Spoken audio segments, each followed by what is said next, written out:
గడ్డిచే ఏర్పడిన తాడు ద్వారా ఆ బంతిని బయటకు తీసి వాళ్ళకిచ్చాడు.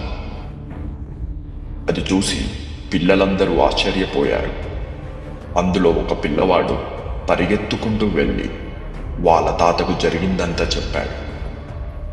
ఆ పిల్లాడు ఎవరో కాదు, పాండురాజు 3వ కుమారుడు అర్జునుడు.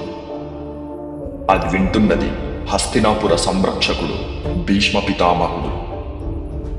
ఇక్కడ ఉన్న పిల్లలు మరెవరో కాదు, కురువంశ రాజకుమారులు పాండవులు, కౌరవులు. ద్రోణుడు పరాక్రమం చూసిన ఆ పిల్లలు వాళ్ళ తాత దగ్గరకు రమ్మని బలవంతంగా తీసుకెళ్లారు. అర్జునుడు కూడా భీష్మ పితామహుణ్ణి ద్రోణుడు దగ్గరకు తీసుకొచ్చాడు. అలా భీష్ముడు, ద్రోణుడు మహాభారతంలో మొట్టమొదటిసారిగా ఎదురయ్యారు. ఇద్దరు మహాయోధులు కలిసిన ఆ క్షణమే ధర్మ సంస్థాపనకి నాంది పలికింది.